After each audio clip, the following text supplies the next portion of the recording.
Hello, വിച്ചൂസ് വേൾഡിലേക്ക് എല്ലാവർക്കും സ്വാഗതം. ഇത് കുറച്ച് ദിവസം മുമ്പ് എടുത്തൊരു വ്ളോഗാണ്.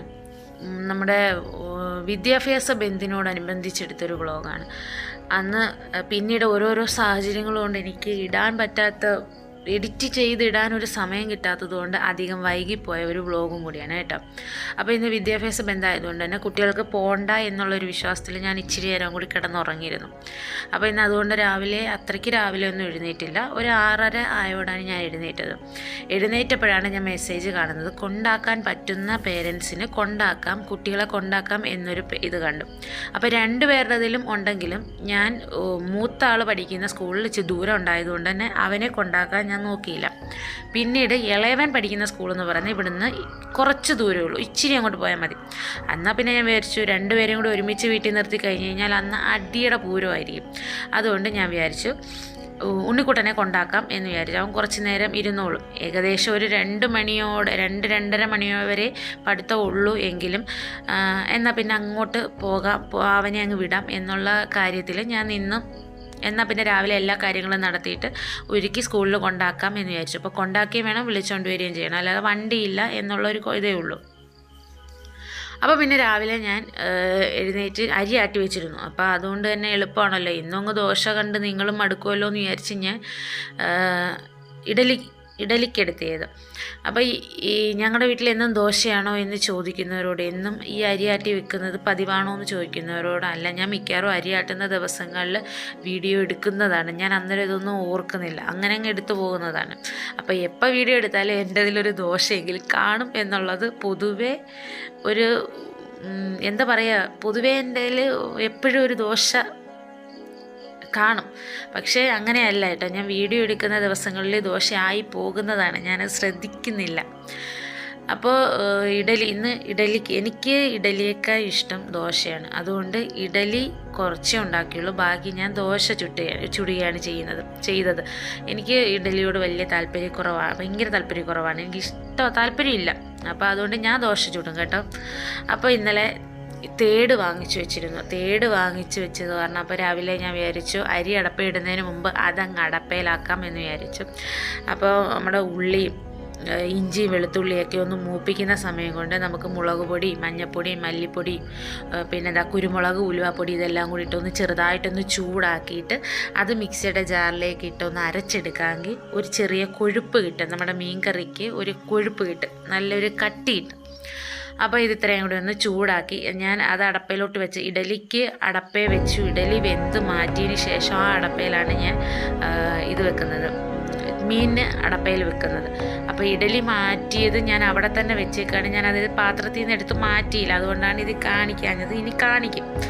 അപ്പോൾ അതിന് ശേഷമാണ് ഞാൻ പിന്നെ ഉള്ളിയൊക്കെ ഒന്ന് വാടുന്ന സമയം ഉണ്ടല്ലോ, ആ സമയം കൊണ്ട് നമുക്ക് മുളക് പൊടിയൊക്കെ ഒന്ന് മൂപ്പിച്ചെടുക്കാൻ പറ്റും. അപ്പോൾ മൂപ്പിച്ച് പെട്ടെന്ന് തന്നെ ഞാൻ പോയി ഒന്ന് അത് അരച്ചെടുത്തു. നല്ല രീതിയിൽ അരച്ചെടുക്കാമെങ്കിൽ നല്ല കൊഴുപ്പ് കിട്ടുക കറിക്ക്. അത് മാത്രമല്ല നല്ല ടേസ്റ്റ്. ഒരു ചെയ്തിട്ടില്ലാത്തവരൊന്ന് ചെയ്തു നോക്കുക, നല്ല ടേസ്റ്റാണ്. അപ്പോൾ അങ്ങനെ അത് വഴറ്റി അങ്ങോട്ട് വെച്ചതിന് ശേഷം ആ അരപ്പ് ചേർത്തതിന് ശേഷം അത് ആവശ്യത്തിന് വെള്ളവും ചേർത്ത് അതൊന്ന് തിളയ്ക്കാനായിട്ട് അടുപ്പിൽ തന്നെ വെച്ചു. എന്നിട്ട് അതിന് ശേഷമാണ് ഞാൻ പിന്നെ വന്ന് ആ ഇഡലി വാങ്ങി വെളിയിലാക്കി. അപ്പോൾ അത്രയും നേരം കൊണ്ടിരുന്ന് ഒരുവിധം ചൂടൊന്ന് ആറുമല്ലോ എന്ന് വിചാരിച്ച് ഞാൻ അത്രയും നേരം വെച്ചിരുന്നതാണ്. അപ്പോൾ അങ്ങനെ ഇഡലി തട്ടിന്ന് മാറ്റി നമുക്ക് പാത്രത്തിലേക്കാക്കി. ഇതിപ്പോൾ അതിന് സമയം ഇരിക്കില്ല, ഇപ്പോൾ ഇനിയിപ്പോൾ പിള്ളേരെ വിളിച്ചുണർത്തി ഇത് കഴിക്കാൻ കൊടുക്കും. അതുകൊണ്ടാണ് ഞാൻ ഇങ്ങനെ തന്നെ പാത്രത്തിലാക്കി അടച്ച ഉടനെ തന്നെ അവരെ വിളിച്ചുണർത്തണമല്ലോ. ബിച്ചുവിന് സ്കൂളിൽ പോകുന്നില്ലെങ്കിലും ഇന്ന് ട്യൂഷനിൽ ഒരുപാട് പഠിക്കാനുണ്ടായതുകൊണ്ട് തന്നെയാണ് ഞാൻ പരമാവധി ഇന്ന് നേരത്തെ ജോലി തീർത്ത് കഴിഞ്ഞാൽ ആളുടെ കൂടെ പഠിക്കാനിരിക്കുമല്ലോ. ഇപ്പോഴും ഞാൻ വിച്ചു പഠിക്കാനിരിക്കുമ്പോൾ ഞാൻ കൂടിയിരിക്കണം. ഇല്ലയെന്നുണ്ടെങ്കിൽ അവൻ പഠിക്കുന്നതിൻ്റെ പേരിൽ പഠിക്കാൻ ബുക്ക് എടുത്ത് വെച്ചുകൊണ്ടിരിക്കും, എന്നിട്ട് വേറെ പല പരിപാടിക്കും പോകും. അന്നേരം അവൻ കളിക്കണം, അന്നേരം അവൻ എന്തെങ്കിലും സാധനം കാണും, അതെടുത്ത് പിടിച്ചുകൊണ്ടിരിക്കും. അപ്പോൾ അതുകൊണ്ട് പഠിത്തം നടക്കില്ല. അതുകൊണ്ട് ഞാൻ കൂടെ തന്നെ ഇരിക്കണം. അപ്പോൾ അവൻ എണീറ്റ് കഴിഞ്ഞ് കഴിഞ്ഞാൽ ആഹാരം കഴിച്ചതിന് ശേഷം വെളിയിലോട്ട് ഇറങ്ങുന്നതിന് മുമ്പ് പഠിക്കാൻ പിടിച്ചിരുത്തണം, എന്നാലേ പഠിക്കത്തുള്ളൂ. ഇല്ലാന്നുണ്ടെങ്കിൽ വെളിയിൽ ഇറങ്ങിക്കഴിഞ്ഞാൽ ഇച്ചിരി കഴിയട്ടമ്മേ എന്ന് പറഞ്ഞുകൊണ്ടിരിക്കുക. അതുകൊണ്ട് ഞാൻ പിന്നെ നേരത്തെ തന്നെ നടക്കട്ടെ എന്ന് വിചാരിച്ചു. അപ്പോൾ അതിൻ്റെ ഇടയിൽ കൂടെ മീനിൻ്റെ അരപ്പ് തിളച്ചിരുന്നു. അപ്പോൾ അതിലേക്ക് മീൻ പറക്കിയിട്ടു. അതിനുശേഷം ഞാൻ പിന്നെ പാത്രങ്ങളെല്ലാം കഴുകി, അത് നമ്മുടെ ഇഡലി പുഴുങ്ങിയ പാത്രങ്ങൾ, അന്നേരമുള്ള പാത്രങ്ങളെല്ലാം അങ്ങ് കഴുകി അങ്ങ് വെച്ചാൽ എളുപ്പമാവുമല്ലോ. അപ്പം പിന്നെ അന്നേരത്തെ ആ പാത്രങ്ങളെല്ലാം ഒന്ന് പെട്ടെന്നൊന്ന് കഴുകിയെടുക്കുകയാണ്. അപ്പോൾ ഈ ഇഡലി പുഴുങ്ങുന്ന തട്ടെന്ന് പറയുന്നത് ഇച്ചിരി നേരം വെള്ളത്തിലിട്ട് വെക്കുക. പെട്ടെന്ന് അങ്ങ് അത് ഇളകാൻ വേണ്ടി പറ്റിയിട്ടില്ല എങ്കിലും പെട്ടെന്ന് അതിനകത്തുനിന്ന് ആ ഇഡലിയുടെ ആ ഒരു ഇതൊക്കെ ഉണ്ടെങ്കിൽ അതങ്ങ് മാറുമല്ലോ. അപ്പോൾ അതുകൊണ്ട് ഞാൻ കുറച്ച് വെള്ളം ഇട്ട് വെച്ചിരുന്നായിരുന്നു. അപ്പം പിന്നെ ആ പാത്രം കൈയോടങ്ങ് കഴുകി എടുത്തു കഴിഞ്ഞാൽ പെട്ടെന്ന് ജോലി തീരുമല്ലോ. അപ്പോൾ അങ്ങനെ അതുകൊണ്ട് ഞാൻ പിന്നെ അതങ്ങനെ കഴുകി എടുക്കുകയാണ്. ഇപ്പോൾ ഈ ആഴ്ച തന്നെ കുട്ടികൾക്ക് ഏറ്റവും കൂടുതൽ ലീവ് കിട്ടിയ ഒരാഴ്ചയാണ് ഈ ഒരാഴ്ച എന്ന് പറയുന്നത്. എന്തൊക്കെ ആയിരുന്നു വിദ്യാഭ്യാസ ബന്ധു തന്നെ എത്ര എണ്ണമായി. ഈ കുട്ടികളുടെ എല്ലാ അവധികൾ വരുന്ന എല്ലാം ഇപ്പോൾ വർക്കിംഗ് ഡേ ആണ്. അങ്ങനൊരു ഇത് ഞാൻ പഠിക്കുന്നതിൽ മിക്കവാറുള്ള പൊതുവെ പഠിക്കുന്ന സമയത്ത് ഒരു ഹർത്താൽ വന്നെങ്കിൽ എന്നാഗ്രഹിച്ചിരുന്നു. ഇപ്പം ഫുൾ ഇത് തന്നെ. അതുകൊണ്ടെന്താ അവർക്ക് എല്ലാ കാര്യങ്ങളും ലാവിഷാണല്ലോ. അവർ കളിക്കാനുള്ള സമയങ്ങളും ഇഷ്ടംപോലെ കിട്ടുന്നുണ്ടല്ലോ. അപ്പോൾ അങ്ങനെ ഞാൻ പിന്നെ തലേന്ന് കറി വെക്കാനുള്ള എല്ലാം ഇതാക്കി വെച്ചിരുന്നതാണ് ഞാൻ. കാരണം പിറ്റേന്ന് സ്കൂളിൽ പോകണമല്ലോ എന്നുള്ള പ്ലാൻ. അപ്പോൾ രാത്രിയിലാണ് അറിയുന്നത് ഇന്ന് വിദ്യാഭ്യാസ ബന്ധാണ്, അതുകൊണ്ട് പോകണ്ട എന്നുള്ള കാര്യം അറിയുന്നത്. എന്നാൽ പിന്നെ താമസിച്ച് എണീറ്റ് ആദ്യമല്ലോ, അതുകൊണ്ടാണ് ഞാൻ അങ്ങനെ എണീറ്റ്. ഇല്ലെങ്കിൽ രാവിലെ 5 മണിക്ക് എണീറ്റിരുന്ന എൻ്റെ ജോലിയെല്ലാം ഏകദേശം ഒരു 7 മണിയാകുമ്പോഴത്തേക്ക് തീർന്നിരിക്കും. അപ്പോൾ പിന്നെ വലിയ പാടില്ലായിരുന്നു. ഇതിപ്പോൾ 7 മണി കഴിഞ്ഞു, 7 മണിയില്ല 8 മണിയോളം ആവുന്നു. ഞാൻ അതിനു വേണ്ടി താമസിച്ചാണ് ഇന്ന് എണീറ്റത്. അതുകൊണ്ടാണ് എല്ലാം പിടച്ചടിച്ച് പെട്ടെന്നാണ് നടത്തിയത്.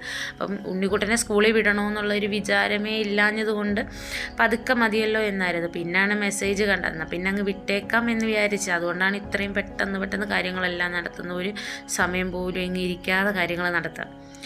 അപ്പോൾ അതിനുശേഷം ഞാൻ ഇഡലിക്ക് കറി എന്നത് വേറൊന്നുമല്ല, എപ്പോഴും ദോശയ്ക്ക് കറി എന്ന് പറയുന്നത് മിക്കവാറും എല്ലാം സാമ്പാർ തന്നെ ആയിരിക്കും. അപ്പോൾ ഇഡലിക്ക് പിന്നെ സാമ്പാർ തന്നെ മതി. അതാകുമ്പോൾ എളുപ്പമാണല്ലോ. അടപ്പയിലോട്ട് എല്ലാം അരിഞ്ഞ് ചേർത്ത് വെച്ച് കഴിഞ്ഞാൽ താളിച്ച് എടുത്തു കഴിഞ്ഞാൽ കാര്യം കഴിയുമല്ലോ. മറ്റേ ചമ്മന്തിക്ക് എന്ന് പറയുന്നത് ഇനി തേങ്ങ തിരുമ്മാനും എടുക്കാനൊക്കെ തേങ്ങയ്ക്ക് എന്താ വില. അതുകൊണ്ട് ആ പരിപാടി വേണ്ടാന്ന് വിചാരിച്ചു. പരമാവധി ഞാൻ തേങ്ങ അരച്ചുള്ള ചമ്മന്തി ഒഴിവാക്കിയാണ് ചെയ്യുന്നത്. ഞാൻ ഇല്ലെങ്കിൽ തക്കാളി ചമ്മന്തി വെക്കും. തക്കാളി ചമ്മന്തി അല്ലാന്നുണ്ടെങ്കിൽ സാമ്പാർ. ഈ 2 ഐറ്റംസാണ് ഞാൻ എൻ്റെ കാപ്പിയിൽ മിക്കവാറും ഞാൻ ഉൾപ്പെടുത്തുന്നത്. തേങ്ങ അധികം വേണ്ടുന്ന സാധനങ്ങൾ, അത്യാവശ്യം വേണ്ടുന്നതിന് മാത്രമേ ഞാൻ തേങ്ങ എടുക്കാറുള്ളൂ. അപ്പോൾ അതാണ്ട് ഞാൻ ആ കുക്കർ വെച്ചതിന് ശേഷം ഞാൻ അപ്പുറത്ത് ദോശ ചുട്ടെടുക്കുന്നുണ്ട്. ഞാൻ പറഞ്ഞല്ലോ എനിക്ക് ദോശയാണ് ഇഷ്ടം. എനിക്ക് ദോശ നല്ലതുപോലെ പരത്തി ചുട്ട്, നെയ്യോ എണ്ണയോ അങ്ങനെയൊന്നും ഒഴിക്കണമെന്ന് നിർബന്ധമൊന്നുമില്ല. നല്ലപോലെ പരത്തിയതിന് ശേഷം മൊരിഞ്ഞെടുക്കണം. എനിക്ക് ഭയങ്കര ഇഷ്ടമുള്ളൊരു പരിപാടിയാണ് ആ ദോശ. അങ്ങനെ അപ്പോൾ അതിന് ശേഷം വേറെ മീൻ കൂട്ടാൻ മാത്രമായിട്ട് പറ്റില്ലല്ലോ എന്ന് വിചാരിച്ച്, എന്നാൽ പിന്നെ എന്തെങ്കിലും ഒരു ഐറ്റവും കൂടി വേണമല്ലോ. അപ്പോൾ ഇതെന്ന് പറയുന്നത് നമ്മുടെ തേങ്ങാപ്പുളി എന്ന് പറയും. അതായത് ഞങ്ങളുടെ ഇവിടെയൊക്കെ എന്ന് പറയുന്നത് എല്ലാവരും എടുക്കും എന്നാണ് എൻ്റെ ഒരു വിശ്വാസം. എനിക്കറിയില്ല, പക്ഷേ ഞങ്ങളുടെ വീട്ടിലൊക്കെ ചെയ്യും. എൻ്റെ വീട്ടിലും ഞാൻ ഇവിടെ കെട്ടിച്ചുകൊണ്ട് വന്നപ്പോൾ എന്നെ ഇവിടെയും ഇങ്ങനെ അവർ ചെയ്യുന്നത് ഞാൻ കണ്ടിട്ടുണ്ട്. അതുകൊണ്ട് എനിക്കത് ബാക്കിയുള്ളവരുടെ കാര്യം എനിക്കറിയില്ല. അപ്പോൾ ഇത് തേങ്ങാപ്പുളി എന്ന് പറയുന്നത് നമ്മുടെ മീൻ അരയ്ക്കുന്ന രീതിയിൽ, അതായത് നമ്മുടെ മുളക് പൊടി, ഇതിൽ മീൻ അരയ്ക്കുന്ന അത്രയും മുളക് പൊടിയും മല്ലിപ്പൊടിയൊന്നും ചേർക്കില്ല എന്നേ ഉള്ളൂ. മുളക് പൊടി, മല്ലിപ്പൊടി, മഞ്ഞൾപ്പൊടി, കുരുമുളക്, അതേപോലെ ഉലുവാപ്പൊടി, ഇത് ഇത്രയും ഇട്ട് പുളിയും കൂടി ചേർത്ത് നന്നായിട്ട് തേങ്ങയിട്ട് നന്നായിട്ട് അരച്ചെടുക്കുക. എടുത്തതിന് ശേഷം അത് കടുക് വറുത്തതിന് ശേഷം അത് ഒഴിച്ച് ആവശ്യത്തിന് നമുക്ക് എത്ര അളവിലാണോ നമ്മൾ മോരൊക്കെ കാച്ചുമ്പോൾ എത്ര അളവിലാണോ വെള്ളം ചേർക്കേണ്ടതെന്ന് വെച്ചാൽ നമ്മളതിൽ ചേർക്കുമല്ലോ, അതേപോലെ ചേർത്തെടുക്കുക. ഒഴിച്ചു കൂട്ടാനാവും. അപ്പോൾ വേറെ കൂട്ടാനൊന്നും ഇല്ലെങ്കിലും, അപ്പോൾ എല്ലാം പച്ചക്കറി ഐറ്റംസ് ഒന്നും ഇല്ലെങ്കിലും ഇത് പോകുമല്ലോ. അപ്പോൾ അതുകൊണ്ടാണ് അത് പെട്ടെന്ന് അതാവുമല്ലോ. അതാകുമ്പം പെട്ടെന്ന് കാര്യവും നടക്കും. അപ്പോൾ അത് രണ്ടും വെച്ചു. അതിനുശേഷം പിന്നെ സാമ്പാർ ഒന്ന് വെന്ത് വന്ന സാമ്പാർ ഒന്ന് ഇളക്കി ഉടച്ചെടുക്കണം. നന്നായിട്ട് ഉടച്ചെടുക്കണം. ഇല്ലെങ്കിൽ പച്ചക്കറികളെല്ലാം പാത്രത്തിൻ്റെ അറ്റത്തിരിക്കും. ഉടച്ചെടുക്കാമെങ്കിൽ കുറച്ച് പച്ചക്കറിയെങ്കിലും ചെല്ലും. എന്നാലും കഷ്ണം ഉണ്ടെങ്കിൽ അത് അറ്റത്തിരിക്കും. അത് പൊതുവേ അങ്ങനെയാണ്. അപ്പോൾ അങ്ങനെ സാമ്പാറും കടുവറുത്തൊഴിച്ചതിന് ശേഷം അത് അടപ്പയിലോട്ട് തിളപ്പിക്കാൻ വെച്ചതിന് ശേഷമാണ് നോക്കിയപ്പോൾ ഉപ്പ് തീർന്നു. അപ്പോൾ ഉപ്പിൻ്റെ പാത്രത്തിൽ ഉപ്പ് തീർന്നു. അന്നേരം പിന്നെ ഞാൻ വിചാരിച്ചു എന്നാൽ അതൊന്ന് കഴുകി വെക്കാം. അതിനകത്ത് കുറച്ച് ഉപ്പുണ്ട്, അത് ഞാനൊന്ന് വടിച്ച് വേറെ പാത്രത്തിനകത്താക്കിയതിന് ശേഷം അതൊന്ന് കഴുകി വെച്ച് അതൊന്ന് ഉണങ്ങിയിട്ട് നമുക്ക് ഉപ്പ് തട്ടിയിട്ട് വെക്കാമല്ലോ എന്ന് വിചാരിച്ചു. അപ്പോൾ ഇതിൻ്റെ സൈഡിൽ എന്ന് പറയുന്നത് എൻ്റെ ആ വായുടെ സൈഡിൽ ഒരു ചെറിയ കുഴി പോലുണ്ട്. അപ്പോൾ ഈ വെള്ളം അതിനകത്തെല്ലാം കയറിയിരിക്കും. ഇത് ഉണങ്ങിയെന്ന് വിചാരിച്ച് നമ്മൾ നോക്കുമ്പോഴായിരിക്കും ഈ വെള്ളം എല്ലാം സൈഡിൽ നിന്ന് താഴെ വീഴുന്നത്. അപ്പോൾ അതുകൊണ്ട് അതെല്ലാം കുടഞ്ഞ് ഒന്ന് തുടച്ച് വെച്ചതിന് ശേഷമാണ് ഞാനത് കമത്തി അവിടെ വെക്കുന്നത്. വെയിലത്തൊന്നും വെച്ചില്ല, ഞാൻ കുറച്ച് നേരം കമത്തി വെച്ചിരുന്നു എന്നേ ഉള്ളൂ. ഇതിന് ഞാൻ വൈകിട്ടേ എടുക്കുന്നുള്ളൂ. അപ്പോൾ അങ്ങനെ കമത്തി വെച്ചിരുന്നു എന്നേ ഉള്ളൂ. എന്നിട്ട് പിന്നെ അവിടെ എല്ലാം ഒന്ന് തുടച്ച് ക്ലീൻ ചെയ്തു. അതായത് ആ അടുപ്പിൻ്റെ സ്റ്റൗവിൻ്റെ അടുത്ത് അല്ലെങ്കിൽ ആ സ്റ്റൗവിൻ്റെ അടുത്തെല്ലാം ഒന്ന് തുടച്ച് വൃത്തിയാക്കിയതിന് ശേഷം എന്തെങ്കിലുമൊക്കെ തെറിച്ച് കാണുമല്ലോ. അപ്പോൾ അവിടെ എല്ലാം ഒന്ന് വൃത്തിയാക്കിയതിന് ശേഷം അപ്പോൾ ആ ജനലിൻ്റെ അവിടെ എല്ലാം ഒന്ന് തുടയ്ക്കാമെന്ന് വിചാരിച്ച് നോക്കിയപ്പോൾ നമ്മുടെ ചെടികളെല്ലാം ഒന്ന് നനയ്ക്കാനായിട്ട് അതെല്ലാം ഒന്ന് അതിൻ്റെ ഇലയെല്ലാം ഒന്ന് നനച്ചെടുക്കും. അപ്പോൾ എൻ്റെ ഈ മണി പ്ലാന്റിന് എന്തോ പറ്റിയെന്ന് അറിയത്തില്ല, ചില ഇലകളെല്ലാം അങ്ങ് പഴുക്കുന്നുണ്ട്. അപ്പം അതുമാത്രമല്ല ഈ മണി പ്ലാന്റിനകത്ത് ഉറുമ്പ് കയറുന്നുണ്ട്. അതെന്താണ് അങ്ങനെയെന്ന് എനിക്കറിയത്തില്ല. ഞാൻ മണ്ണും ചാണകപ്പൊടിയും കൂടിയാണ് അതിനകത്ത് ഇട്ടേക്കുന്നത്.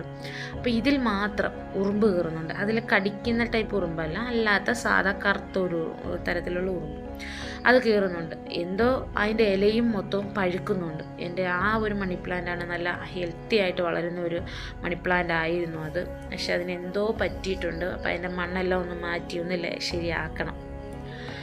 അപ്പോൾ അതാണ്ട് ഉണ്ണിക്കുട്ടൻ ഉറക്കത്തിൽ നിന്ന് എണീറ്റ് വന്ന് ഒരു ലെവലില്ലാതെ നിൽക്കുന്ന ദൃശ്യമാണ് ഈ കാണുന്നത്. വീഡിയോ എടുക്കുന്നത് കണ്ടുകൊണ്ട് ആൾ കൂടി. പിന്നീട് ഞാൻ ചായ കുടിച്ചതിന് ശേഷം പോവുകയാണ്. പിന്നീട് 1 വയസ്സുള്ള ഒരു കൊച്ചിന് കൊടുക്കാനായിട്ടുള്ള ഒരു ഡ്രസ്സ് എടുക്കണമായിരുന്നു, ഒരു നിക്കറും ഉടുപ്പുമായിട്ട് എടുക്കണമായിരുന്നു. അപ്പോൾ അതിന് നേരെ കടയിലേക്ക് പോയി തിരിച്ച് വന്നിട്ട് വിച്ചുവിനെ പഠിക്കാനുള്ളത് കൊടുത്ത് അവനെ പഠിപ്പിച്ചുകൊണ്ടിരുന്നു. അതിന് ശേഷം അപ്പോഴത്തേനും ഒരുവിധ സമയം കഴിഞ്ഞു. സമയം 2:30. നമുക്ക് ഉണ്ണിക്കുട്ടനെ വിളിക്കാൻ പോകാം. അങ്ങനെ ഉണ്ണിക്കുട്ടൻ വന്നതിന് ശേഷം ഞാൻ പിന്നെ കൂരവിൻ്റെ പൊടി വെച്ച് നമ്മൾ കുറുക്ക് കാച്ചി കൊടുത്തു. അതിന് കാച്ചി കൊടുത്ത് അവനൊന്ന് റെഡിയാക്കി എടുത്തതിന് ശേഷം നേരെ നമുക്ക് ട്യൂഷന് കൊണ്ടുപോക്കിയിട്ട് വരാം. അപ്പം ഞാൻ ഇതുവരെ ആഹാരമൊന്നും കഴിച്ചിട്ടില്ലായിരുന്നു. അപ്പോൾ അവരെ കൊണ്ടാക്കിയതിന് ശേഷം വന്നാണ് ഞാൻ പിന്നെ ചോറ് കഴിക്കുന്നത്. പിന്നീട് ഞാൻ ഇന്ന് നേരത്തെ ട്യൂഷന് പോയത് കൊണ്ട് തന്നെ നേരത്തെ തന്നെ തീരും. അപ്പം പെട്ടെന്ന് തന്നെ ഞാൻ എൻ്റെ അടുത്ത പരിപാടിയിലേക്ക് കടന്നു.